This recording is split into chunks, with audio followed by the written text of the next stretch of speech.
चर्चा हुई थी धर्म और कर्म, दोनों की मैचिंग अच्छी सी लगती है। थोड़ा धर्म कर्म कर लो, बोलने में भी बड़ा फीलिंग अच्छी आती है।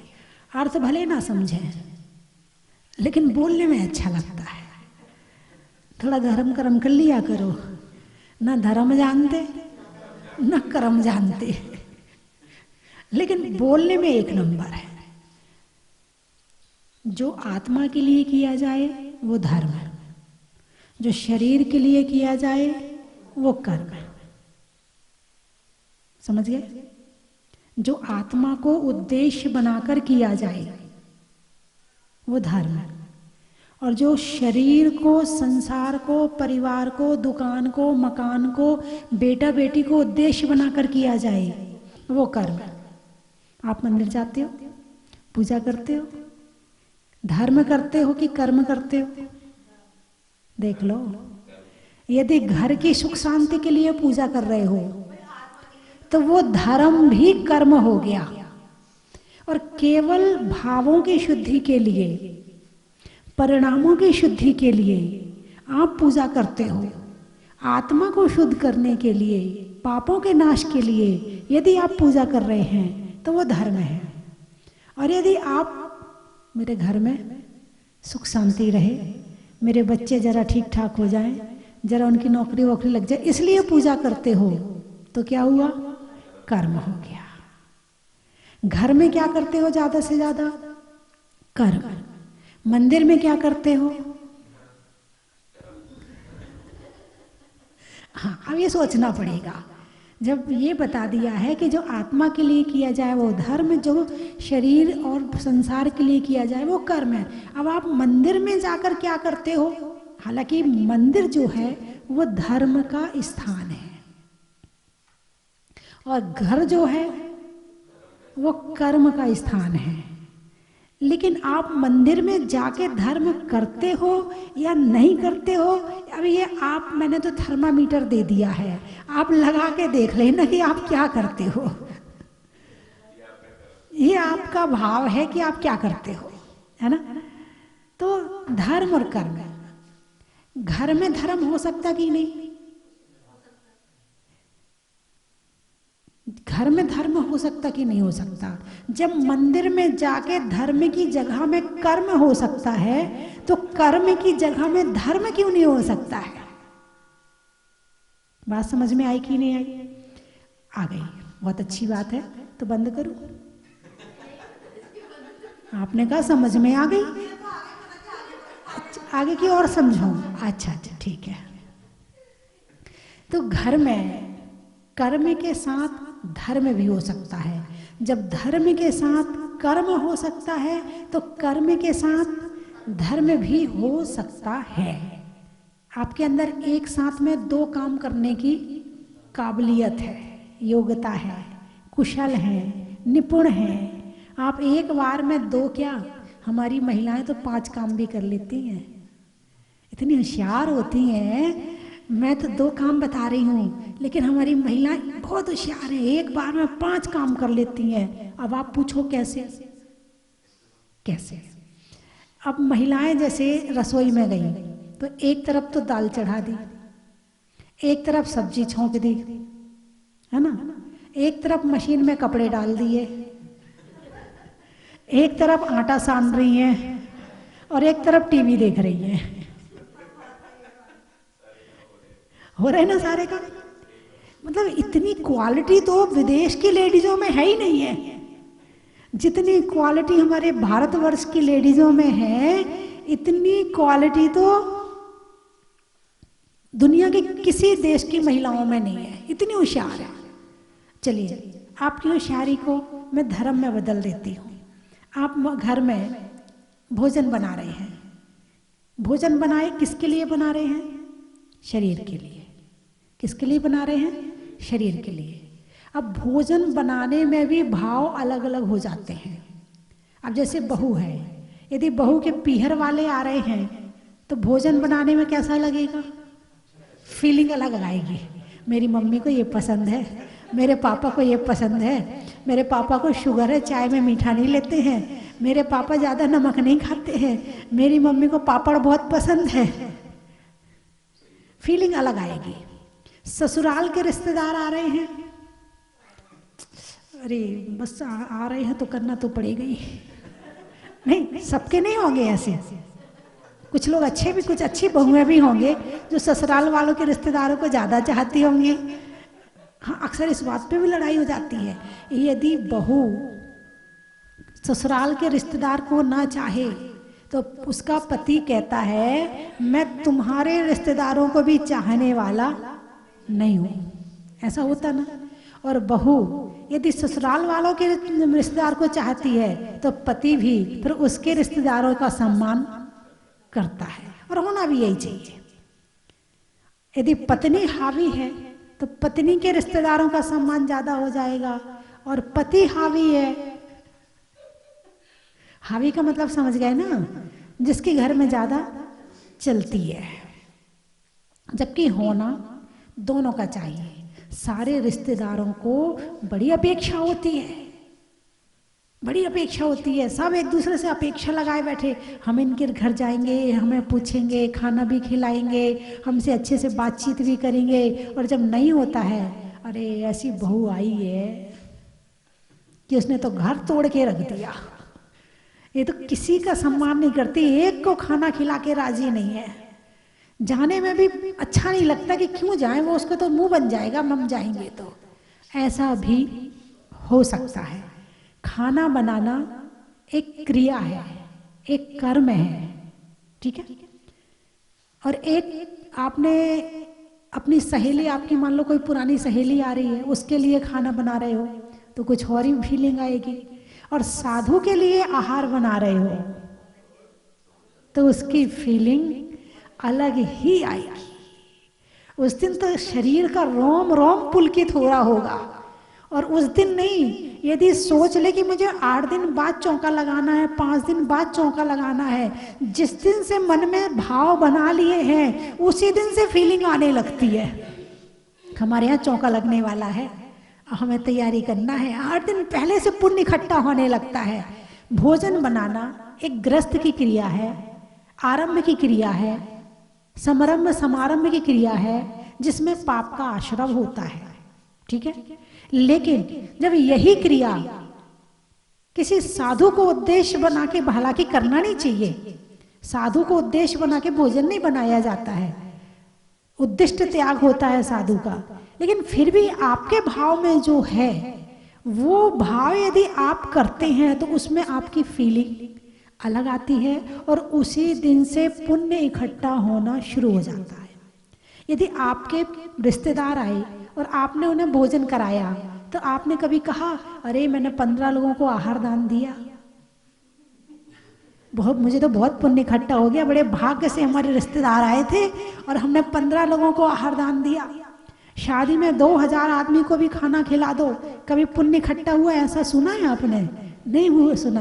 और एक साधु को भी आहार करा दो, क्या कहते हैं, अरे बस धन्य हो गए हम तो, आज तो हमारे पता नहीं कौन से पिछले जन्म के पुण्य थे जो आज हमारे घर में साधु का आहार हो गया। अपने लिए तो रोज बनाते खाते हैं, साधु के चरण तो घर में कभी कभी पड़ते हैं। ऐसी भावना करके और फिर आपने आहार बनाया तो उस कर्म की फीलिंग अलग होगी, उस कर्म के साथ धर्म हो रहा है। भोजन बनाना एक कर्म है, एक क्रिया है, लेकिन उसमें जहां पर उद्देश्य साधु का आ गया, बस वहीं से धर्म शुरू हो जाता है, ठीक है। यहां तो आपने धर्म कर लिया, चलो आपके रिश्तेदार आ रहे हैं और आपको पसंद नहीं है वो रिश्तेदार, होता है भाई, कोई रिश्तेदार पसंद होते हैं, कोई नहीं होते हैं, है ना। तो जो रिश्तेदार आपको पसंद नहीं वो रिश्तेदार आ रहे हैं, आप भोजन भी बनाओगे तो इतनी गुस्सा कर कर के बनाओगे, हे भगवान ये और चले आते हमारे यहाँ परेशान करने के लिए, इतनी ठंड हो रही है। हालांकि जब वो आएंगे तो आप ऐसा कहोगे नहीं, नहीं नहीं आओ ना, बड़ा अच्छा लग रहा आप आए हो, हाँ ऐसा जरूर कहोगे आप। लेकिन मन ही मन में क्रोध कर रहे हो, कर रहे कि नहीं कर रहे? मन ही मन में क्या आ रहा है? गुस्सा आ रहा है, आप गुस्सा करके भोजन बनाओ तो भी बनेगा, आप यदि शांत भाव से भोजन बनाओ तो भी बनेगा, आप उन्हें प्रेम से खिलाओ तो भी वह भोजन खाएंगे, आप उन्हें प्रेम से नहीं खिलाओ तो भी खाएंगे। लेकिन यदि आपने द्वेष भावना से, क्रोध की भावना से भोजन बना के खिलाया है तो आपको भोजन भी बनाना पड़ रहा है और पाप का बंध भी हो रहा है। और वहीं यदि आपने शांत परिणामों से, अच्छे भावों से और शुभ भावों से भोजन बनाया है तो आपका भोजन भी बना और आपको पुण्य का बंध भी हो गया। बात समझ में आई कि नहीं आई? भोजन बनाते हुए क्या पुण्य का बंध कर सकते हैं? अरे बोलिए ना, कर सकते। कैसे कर सकते? जैसा भी मैंने बताया। हालांकि घर में आरंभ परिग्रह की क्रिया जो होती है वो पाप की क्रिया कहलाती है, लेकिन उसके बीच में एक गृहस्थ पुण्य का बंध कैसे करे, धर्म कैसे करे, वो ऐसे कर सकता है। भोजन बना रही है महिला, अपने बच्चों के लिए बना रही है, अपने परिवार, पति के लिए, सास के लिए बना रही है, एक गुस्सा करके बना रही है, एक प्रेम से बना रही है। दोनों में अंतर है कि नहीं? दोनों के कर्म बंध में अंतर है कि नहीं? अब जो कर्म बांधोगे तो फल कौन भोगेगा, और जो पुण्य बांधोगे उसका फल किसको मिलेगा? वो भी तुम्हें ही मिलेगा। दोनों में मिलना दोनों में है, लेकिन ज्ञान जहाँ जागृति आ जाती है वहाँ पाप का आश्रय रोकने के भाव पैदा हो जाते हैं। अरे काहे को गुस्सा कर रहे हो, कौन पाप का बंद करे? वहाँ पाप रोकने की क्रिया बंद हो जाती है। हाथ तो रोटी बना रहे हैं और मन पुण्य कर रहा है। मन अलग चीज है, हाथ अलग चीज है।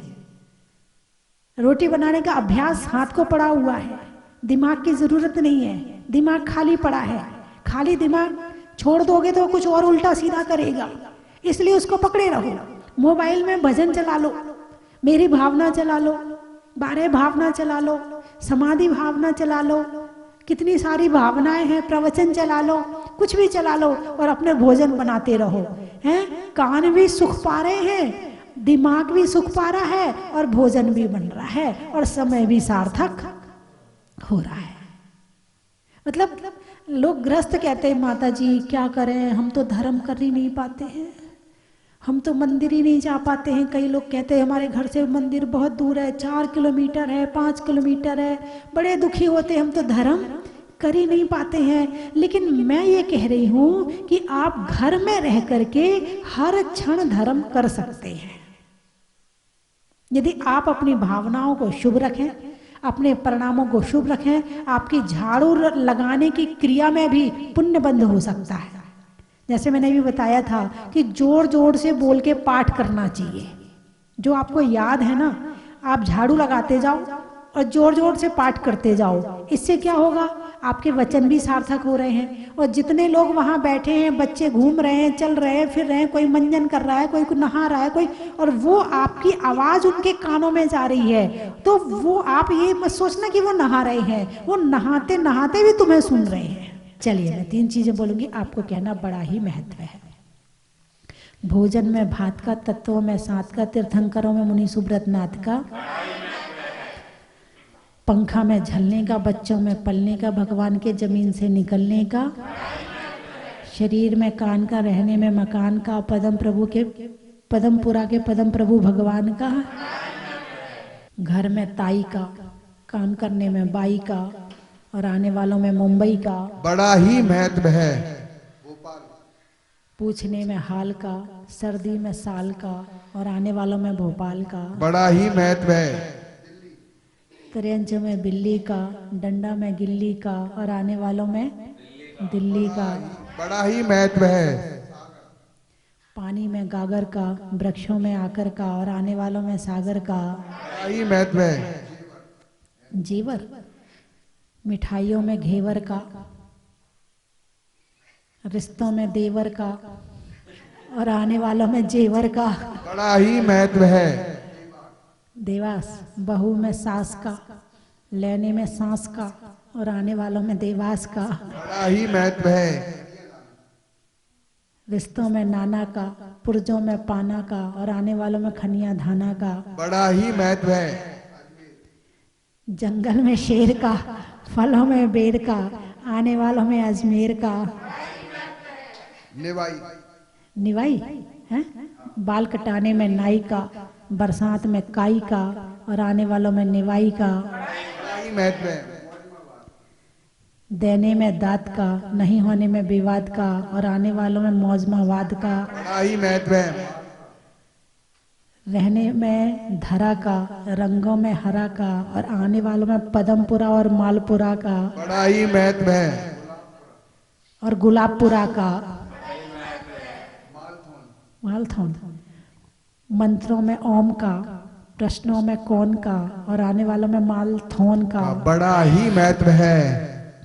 बस बोलिए 24। वृक्षों में बड़ का, बुढ़ापे में वृक्षों में बड़ का, बड़ की जड़ का, और आने वालों में इंद्रगढ़ का। बोलिए 24 भगवान वाणी की जय। ओम राम नमो हिंताणं पूरक समागतान विज्ञान निवारण मामेतान सर्वान रक्ष रक्ष स्वाहा। निवारण मामेतान सर्वान रक्ष रक्ष पट स्वाहा। मामेतान सर्वान रक्ष रक्ष पट। ओम ह्रौम नमो वज्रयाणम उत्तर समागत विज्ञान निवारण मामेतान सर्वान रक्ष रक्ष पट स्वाहा। ओम ह्रूम छूम पट क्रीटिम कीटिम घातय घातय प्रगुणान स्फोटे स्फुटे सस खंडान कुरु कुरु परमुद्दान छिंछिंद परमंतान भिन्मिद छा छा बाबा हुम फट सर्वशब्द शांतिम कुरु कुरु हिम नमः स्वाहा। गिरी शब्द का नाम लिया जाता है तो उनके साथ विराट सागर जी का नाम जुड़ता हुआ चला आता है। जब जब जम्बूद्वीप शब्द को आज वर्तमान में कोई सुनता है तो जम्बूद्वीप को इस क्षेत्र के रूप में ना जानते हुए व्यक्ति हस्तिनापुर और ज्ञानमती माता जी के रूप में जानता है। ऐसे ही ये इस राजस्थान प्रांत का सौभाग्य है, उसमें भी विशेष रूप से इस जहाजपुर का सौभाग्य है कि आपके यहाँ भूगर्भ से मुनिसुव्रतनाथ भगवान की ऐसी अतिशयकारी प्रतिमा प्रकट हुई कि पहले से ही केशवराय पाटन और पैठण ये मुनिसुव्रतनाथ भगवान के नाम से प्रसिद्ध थे, लेकिन आज कहीं भी आप मुनिसुव्रत नाम शब्द को सुनते हैं तो आपको सीधे स्वस्ति धाम में विराजमान इन मुनिसुव्रतनाथ भगवान की सहज स्मृति हुआती है। अल्प समय में, सीमित समय में इतने विशाल निर्माण के साथ इतनी विश्व विख्यात होने वाली ऐसी अतिशयकारी प्रतिमा अन्यत्र हमें उपलब्ध नहीं होती।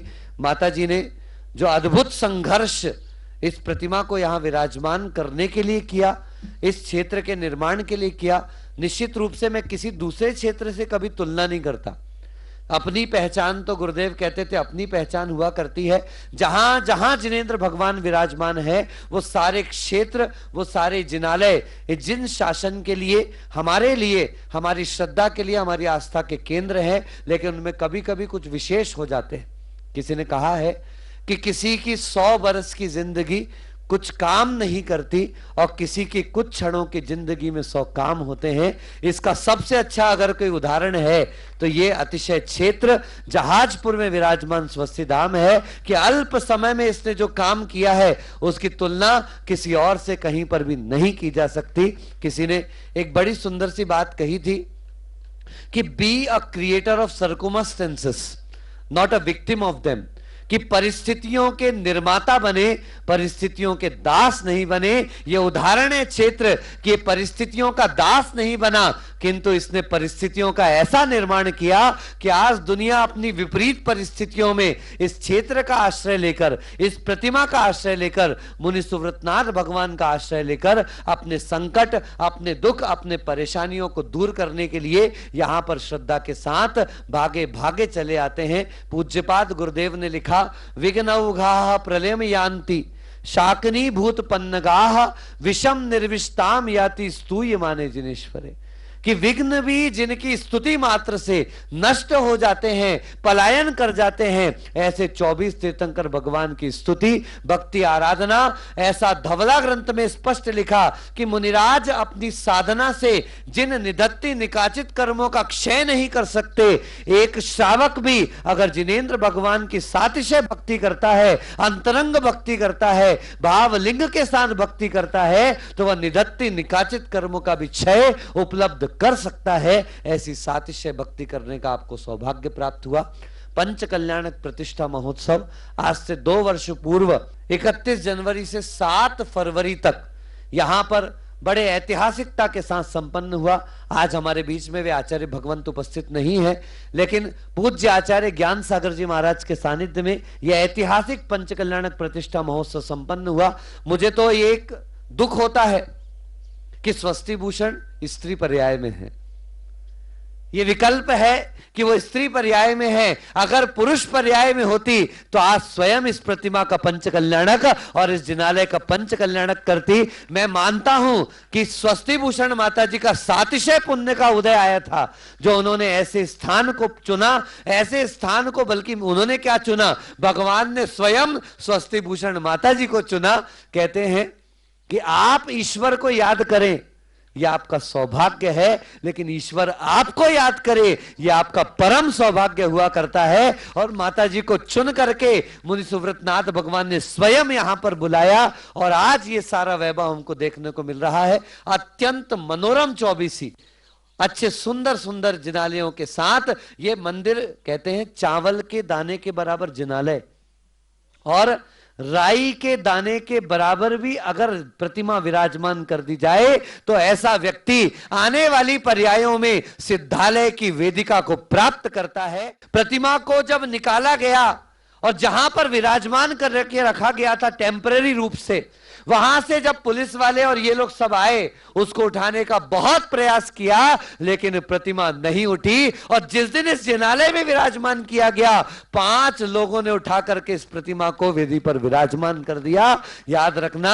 भले ही पत्थर है लेकिन श्रद्धा की आंखों से देखो, पत्थर में भगवान दिखे हैं। श्रद्धा की आंखों से देखा, उठ गए फूलों के समान, जैसे सरल और सहज भगवान अपने आप विराजमान हो गए। उनको जहां विराजमान होना है, जब विराजमान होना है, जिसके हाथ से विराजमान होना है, वह व्यक्ति तत्काल वहां पर पहुंच जाता है। ये तो तत्काल रिजर्वेशन वाला सिस्टम है साहब, है। यहां पे महीनों सालों से लोग लगे रहते लाइन लगा लगा करके, लेकिन पुण्य का उदय जिसका आता है वो तत्काल में लाभ लेता है और निकल जाता है। ऐसी विशालतम चौबीसी का सौभाग्य आप लोगों को प्रथम बार अभिषेक देखने। ऐसा मत सोचना कि मुनि सुव्रतनाथ भगवान अकेले अकेले। इष्टोपदेश ग्रंथ में आचार्य पूज्यपाद कहते हैं, दिग देशेभ्य खगाएथ संवसंती नगे नगे स्व कार्य वशाद्यांति देशे दिक्षु प्रगे प्रगे। एक मुनि सुव्रतनाथ क्या है, जैसे वृक्ष पर पक्षी आकर के रात्रि विश्राम कर लेते हैं, अपना कार्य निपटा लेते हैं और सुबह होते अपने अपनी यात्रा के लिए उड़ जाते हैं, ऐसे ही मुनि सुव्रतनाथ भगवान ने हमारे सामने एक ऐसा अवसर रख दिया कि वो तो बैठे ही बैठे और अपने साथ बैठने के बाद इतनी सारी व्यवस्थाओं को और इकट्ठा कर दिया। ये चौबीसी तैयार हुई। और ऐसी वैसी चौबीसी नहीं साहब, हमने बहुत जगह चौबीसियां देखी हैं, ऐसे छतों पर विराजमान कर देते हैं भगवान, सामान्य पत्थरों के भगवान रखते हैं, पैसा तो बहुत ले लेते हैं, अर्थ तो बहुत ले लेते हैं, लेकिन काम सामान्य रहता है। लेकिन मैंने सुना कि जिस समय घोषणा हुई शायद 7 लाख रुपए कुछ की घोषणा हुई होगी, लेकिन आज इन वेदियों को देख करके लगता है अगर 21-21 लाख में भी इन वेदियों की घोषणा होती और प्रतिमाएं की घोषणा होती तो वो राशि कम पड़ जाती, लेकिन इनका महत्व कम नहीं पड़ता। और यही बात पुनः कहूं, ऐसा मत सोचना कि स्वस्ति धाम में बैठ के बोल रहा हूं इसलिए मक्खन लगा रहा हूं। भैया तुम कौन सा मेरा नाम कहीं खुदा दोगे? यहां तो जहां देखो वहां स्वस्ति ही स्वस्ति है। हम तो इस भावना से बोल रहे हैं, स्वस्ति भूयात भद्रम भूयात कल्याणम भूयात, कि जो इसका आश्रय ले, जो जिनेंद्र भगवान के शासन का आश्रय ले, जो मुनि सुव्रतनाथ भगवान का शासन का आश्रय ले, चाहे वो स्वस्ति धाम में आए और चाहे वो बिजौलिया चला जाए, चाहे वो कुंडलपुर चला जाए, हमने भी छोटी सी कोशिश करी, श्रवणोदय चला जाए, आप देवपुरी चले जाओ, आप दुनिया के किसी भी क्षेत्र में चले जाओ, बस अपनी श्रद्धा को पक्का रख के चल जाना। अन्यथा शरणम नास्ति त्वमेव शरणम मम तस्मात् कारुण्य भावेन रक्ष रक्ष जिनेश्वर। हे जिनेंद्र भगवान, मैं भिखारी बन जाऊं लेकिन सम्यक दर्शन से च्युत ना हो जाऊं, मैं दरिद्र दरिद्र बन जाऊं लेकिन आपकी शरण से रहित ना हो जाऊं। मुझे इस भव में जब तक भव की मुक्ति ना हो तब तक वीतराग निर्ग्रंथ अरहंत भगवंतों की शरण मिले। मुझे मिथ्यात्व के साथ चक्रवर्ती की संपदा भी नहीं चाहिए, बस आपके चरणों से वह सम्यक्त्व की उपलब्धि हो। यहां पर ना देर है और ना अंधेर है, देखना सिर्फ हमको है बंधुओं। गतिशील करो कदमों को, मंजिल पास नहीं है। ये काल चक्र गतिमान किसी का दास नहीं है। मिली पुण्य से उन श्वासों को सार्थक कर डालो तुम, क्योंकि श्वासों का पल भर भी विश्वास। ओम हरिम प्रखर वक्ता आचार्य भगवान अनुभव सागर जी महाराज का इस भावना से अनक पद प्राप्त है। अर्घ्यम कृपाण ओम ह्रीं श्रीं क्लीं ऐं मरहं वं मं हम सम तम पम वम वम मम मम हम सम सम तम तम पम पम झम झम झीम झीम क्षीम क्षीम द्राम द्राम ध्रीम ध्रीम द्रावय द्रावय। ओम नमो अर्हते भगवते श्रीमते पवित्रतर जलेनाभिषेकम करोमीति स्वाहा। बोले 24 भगवान की। ओम नमः सिद्धेभ्यः। जय श्री ओम नमः सिद्धेभ्यः। श्री वीतरागाय नमः। ओम नमः भगवते श्रीमते श्री पाश तीर्थंकराय चतुर्विंशति तीर्थंकराय द्वादश कर्ण प्रविष्टाय शुक्ल ध्यान पवित्राय सर्वज्ञाय स्वयं भुवेत ज्ञानाय सत्य ब्रह्मणे बृहत्फणा मंडल मंडिताय ऋष्यारिका श्रावक श्राविका प्रमुख चतुः संगोपसर्ग विनाशनाय घाति कर्म विनाशनाय अघाति कर्म विनाशनाय अतिकामम रतिकामम क्रोधम वैरम पापम सर्वमात्म चक्रभयम सर्व परमंत्रम सर्वशूल रोगम सर्वक्षय रोगम मारिम सर्व गजाश्व गो महिष्मारिम सर्वधान्य वृक्ष गुल्म पत्र पुष्प फल मारिम सर्व राष्ट्र देश विस्मारानंदनम सर्व गोकुलानंदनम सर्व ग्राम नगर खेट करवट मटम्ब पत्तन द्रोणमुख संवाहानंदनम सर्व लचय कुटकुट शीघ्रम शीघ्रम यत्सुखम त्रिशुलोकेषु व्याधिर्व्यसन वर्जितम अभयम अक्षो सर्वेषां तुष्टिरस्तु पुष्टिरस्तु नित्यम आरोग्यमस्तु सर्व मल्लि वर्धमान पुष्पम शीलम सुव्रत नेमिनाथ पार्श्वनाथ वर्धम शांत्यर्थकम गंधोदक धारा वर्षणम सव्वसाहुणम नमो जृणाणम नमो हि जृणाणम नमो परमो हि दस्पविणम नमो अट्टंग महान निमित्त को श्राणम वीविडी परिणम नमो आसी विसाणम नमो दिट्टि विसाणम नमो कतवाणम नमो दित्त तवाणम नमो खेलो सही पत्ताणम नमो जल्लो सही पत्ताणम विपो साय दडाणम नमो भयवदो महति महावीर वड्डमाण बुद्धि सीनो उच्छेदी जस्संध्यम दम्म पहमणि अच्छे पाद कंठ मरुशंकल वेष्टितांगा गाणम वृहन निकट कोटि निकृष्ट जंगा अथाय चतुर्विंशति तीर्थंकराय शांति कराय सर्व पापा नमः समन सकल शमन शमनी नाम श्रावक श्राविका नाम समस्त उपस्थित श्रावक श्राविका नाम अभिषेक शांत्यान संभव श्रेणिक कोटा निवासी सपरिवारस्य प्रदीप जैन उदयपुर विकास जैन बोहरा जयपुर निवासी सपरिवारस्य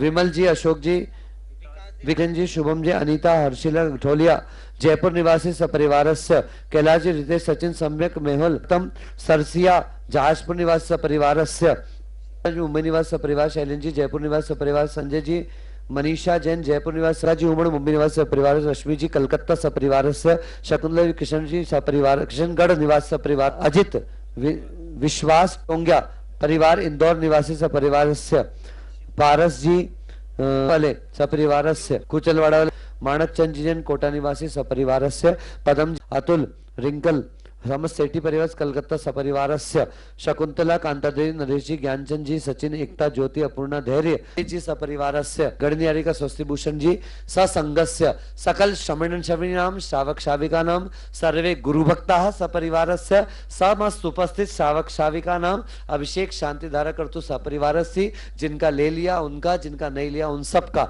सपरिवारस्य सर्व ग्रह अरिष्टान निवारे निवारे सर्व शांतिम कुरु कुरु तुष्टिम पुष्टिम च कुरु कुरु वशट संपूजकानां प्रतिपालकानां यतीन्द्र सामान्य तपोधनानां देशस्य राष्ट्रस्य पुरस्य राज्ञं करोतु शांतिम भगवान जिनेन्द्र। बोलो संभवनाथ भगवान की, अजितनाथ भगवान की, सुमतिनाथ भगवान की, वर्तमान शासन नायक श्री वर्धमान भगवान की। कुंतनाथ, अरानाथ, मल्लीनाथ, श्री 1008 मुनिसुव्रतनाथ, भगवान नमीनाथ, नेमिनाथ, पार्श्वनाथ, वर्धमान इति 24 तीर्थंकरेभ्यो नमः। कृत्रिमा कृतिम जिन चैत्यालय जिन बिंबेश नमः। जल फलादि अर्घ्यम निर्वपामीति।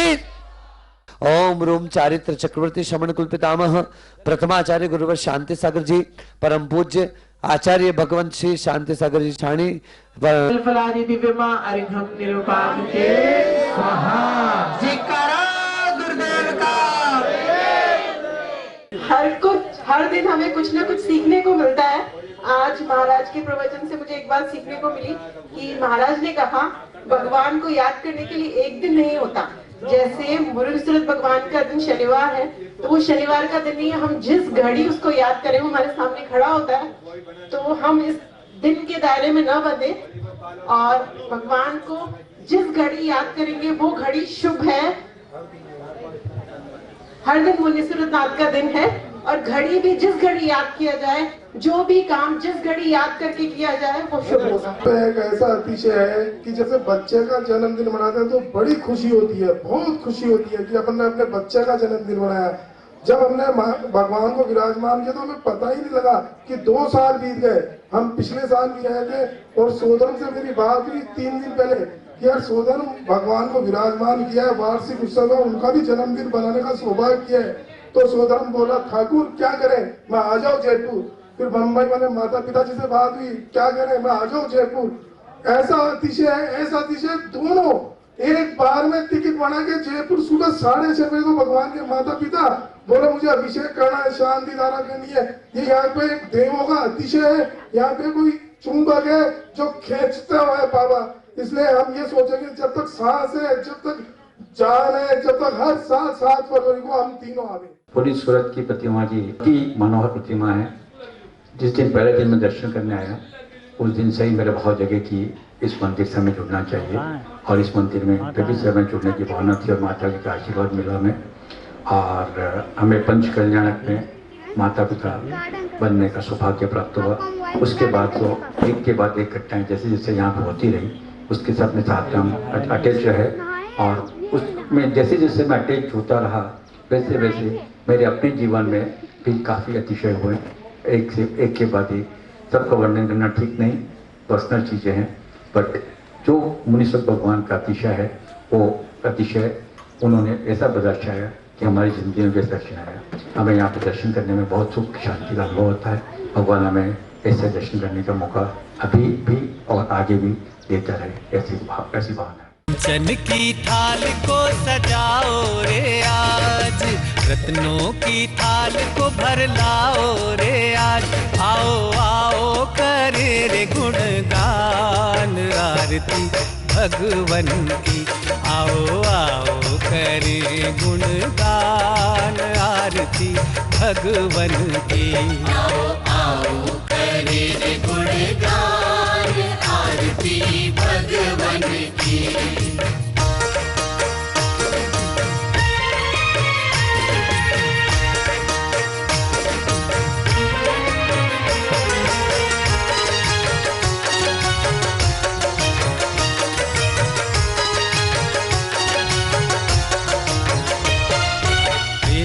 सुमित्र के राज दुलारे, माँ पद्मा जी के नैनों के तारे। पिता सुमित्र के राज दुलारे, माँ पद्मा जी के नैनों के तारे।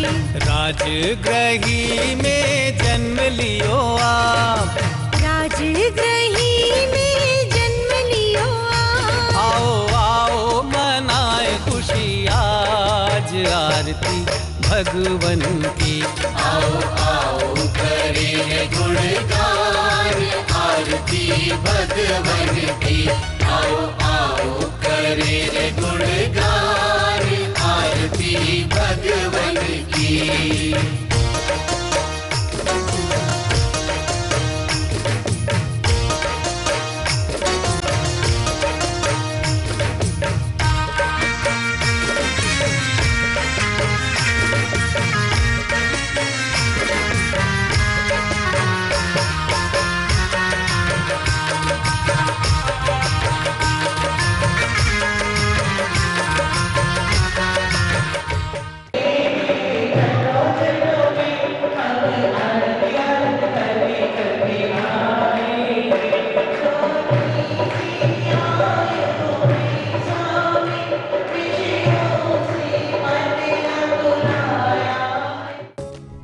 परम विदुषी लेखिका गणिनी आरिका रत्न श्री 105 स्वस्ति भूषण माता जी, जिन्होंने मात्र 20 वर्ष में 100 से भी अधिक किताबें लिखकर जैन समाज को अनूठा योगदान दिया है। बड़े बड़े विधान जैसे कल्पद्रुम महामंडल विधान, सिद्ध चक्र महामंडल विधान, इंद्रध्वज महामंडल विधान एवं विशेष जिनपद, पूजांजलि आदि महत्वपूर्ण साहित्य बहुत ही सरस, सरल व सुबोध